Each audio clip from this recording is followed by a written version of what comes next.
নমস্কার, আমার নাম ধ্রুব রায়। আমার সেশন 22-23, ডিপার্টমেন্ট সংস্কৃত। আমি আসন্ন ডাকসু নির্বাচন 2025-এ জগন্নাথ হল সংসদে জাতীয়তাবাদী ছাত্রদল মনোনীত প্যানেল থেকে সদস্য পদও প্রার্থী ছিলাম এবং আমি ডাকসুতে সদস্য পদে বিজয়ী লাভ করেছি।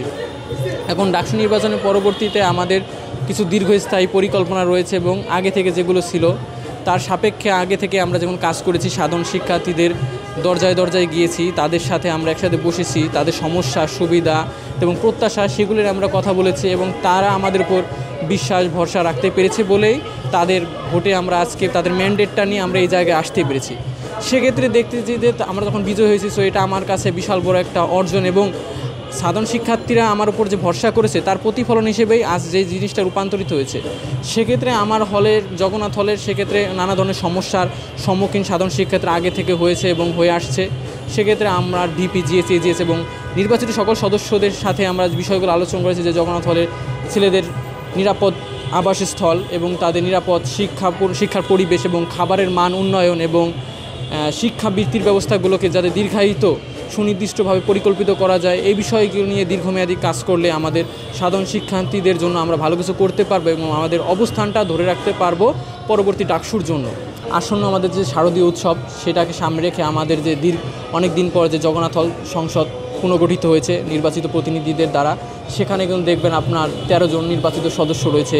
এক্সট্রিম মশার কয়েল প্ল্যান্ট ফাইবার দিয়ে তৈরি, ডেঙ্গু, চিকুনগুনিয়া বাহি সহ যে কোনো মশার বিরুদ্ধে দেয় এক্সট্রিম সুরক্ষা। সেখানে সাংস্কৃতিক সম্পাদক রয়েছে, সাহিত্য সম্পাদক রয়েছে, এদের দ্বারা আবার এদের মাধ্যমে আমরা নানা ধরনের পরিকল্পনা করেছি যে যা সামনে আমাদের যে মহালয়া উৎসবটা আছে, সেখানে আমরা একটা সুন্দর একটা মহালয়ার উৎসব আয়োজন করতে চাচ্ছি, সাংস্কৃতিক অনুষ্ঠান যেটা আগে হয়েছে এবং এই বছরটা খুবই আয়োজিতভাবে এবং অল্প আসনের সাহায্য সহযোগিতা এবং সার্বিক পরিস্থিতি বিবেচনা করে আমরা ভালো মতনভাবে অনুষ্ঠানটা করতে যাচ্ছি। এবং জগন্নাথ হলের যে পূজা মণ্ডপ আছে, সেখানে আমরা এই বছর সুন্দরভাবে পূজাটা করতে যাচ্ছি। সেক্ষেত্রে দেখা যাচ্ছে সাধারণ শিক্ষার্থীদের অনেক আশা আকাঙ্ক্ষার জায়গা এবং শারদীয় উৎসবটা খুব ধুমধাম আয়োজনের মাধ্যমে হয়ে থাকে। সেক্ষেত্রে আমরা সুন্দর একটা পূজা সাধারণ শিক্ষার্থীদের উপহার দিব বলে আশা করি। দেখা যাচ্ছে কি আমাদের যে কেন্দ্রীয় সংসদে যে নির্বাচন হয়েছে, এই নির্বাচনে বিষয়টা এখনও খুব ঘোলাটে টাইপের। সো সেখানে দেখতে পাচ্ছি যে আমাদের ছাত্রদল থেকে কেন্দ্রীয় সংসদে কেউই এখন আসেনি। সেটা আমাদের জন্য খুব হতাশা এবং এর পিছনে নানা ধরনের কারণ জটিলতা আছে বা সেটা এখনও প্রকাশ হয়নি এবং ধীরে ধীরে সেটা প্রকাশ্য বেরোয় যাচ্ছে। আপনি দেখতে পারবেন যে প্রত্যেক যে 18টা হল থেকে যে প্রতিটা প্রতিনিধিদের যে ভোটগুলো আছে, সদস্য সম্পাদক ভোটগুলো থেকে হিসাব করে দেখলে পাবেন কোনো হলে 300 কয়টা পাইছে বা সামথিং পাইছে, সবগুলো কিন্তু আপনার যোগ করে ইকুয়েশন করলে কিন্তু যেই ফলাফলটা বের হবে আর কেন্দ্রীয় সংসদ নির্বাচন কমিশন থেকে যেটা দিচ্ছে সেটার মধ্যে কিন্তু দিন রাতে পার্থক্য রয়েছে।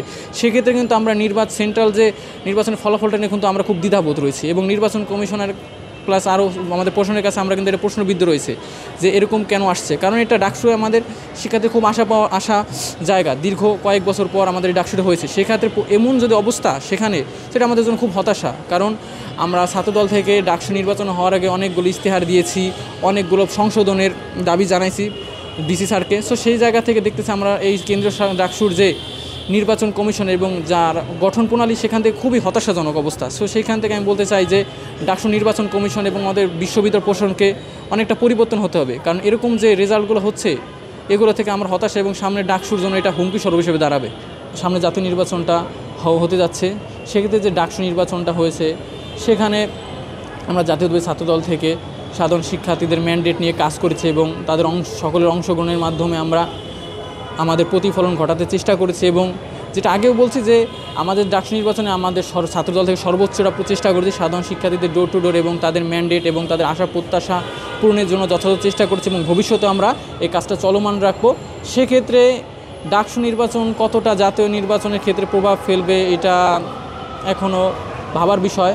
তারপরও সাধারণ শিক্ষার্থীদের আশা পাওয়া এবং তৃণমূল পর্যায়ের ব্যক্তিবর্গের আশা পাওয়া চাওয়ার মধ্যে কতটা পার্থক্য আছে কি এটা জাতীয় নির্বাচনে তা দেখা যাবে। এখন আমি জাতীয়তাবাদী ছাত্রদল থেকে মনোনয়নপ্রাপ্ত এবং নির্বাচিত হয়েছি। সেক্ষেত্রে আমার কাছে আমার নির্বাচন নিয়ে যতটা না বিজয় উল্লাস, তার থেকে আমার যে পুরো বিশ্ববিদ্যালয়ের যে কেন্দ্রীয় সংসদে যে আমাদের কেন্দ্রীয় সংসদে কেউ আসতে পারেনি, এই বিষয়টার পিছনে কিন্তু নানা ধরনের কারণ এবং নানা ধরনের সমস্যা জটিলতার সম্মুখীন আমরা হচ্ছে এবং সামনে নানা ধরনের সমস্যা আমরা বের করতেছি। কারণ আগে সেটা বললাম যে 18 হলের যে ভোটের যে হিসাব, এটার ইকুয়েশন আমাদের কেন্দ্রীয় সংসদ থেকে যে হিসাবটা দিয়েছে এটার মধ্যে দিনরাত পার্থক্য করেছে। সো এটা নিয়ে আমরা খুব হতাশা, কারণ আমরা আমাদের একটা সুন্দর ডাকসু চেয়েছি, সেই ডাকসুতে এরকম একটা বাধার সম্মুখীন হয়েছি, এরকম হিসাবের গরমিল অনেকের ক্ষেত্রে। সো এটা আমাদের জন্য হতাশা। আমরা এই বিষয়টা খুব হতাশা এবং ভালোভাবে দেখতে পারতেছি না, এবং আশা রাখবো বিশ্ববিদ্যালয় প্রশাসনের কাছে যাতে ভবিষ্যৎ ডাকসু নির্বাচনগুলোতে যেন এরকম ভুলভ্রান্তি এবং এরকম যাতে সমস্যা না হয়, পরবর্তী ডাকসুগুলো সুষ্ঠু সুন্দরভাবে হয়। সো এই বিষয়গুলো সতর্ক রাখতে বলবো এবং সাধারণ শিক্ষার্থীদের সচেতন হতে বলবো যাতে তারা তাদের যোগ্য প্রার্থীকে বাছাই করে নেয়, এবং যারা এই ডাকসুতে ভালো কার্যক্রম এবং তাদের অবস্থান ধরে রাখতে পারবে, পরবর্তী ডাকসুতে আশা করি তারাই ভালো কিছু করতে পারবে। ধন্যবাদ।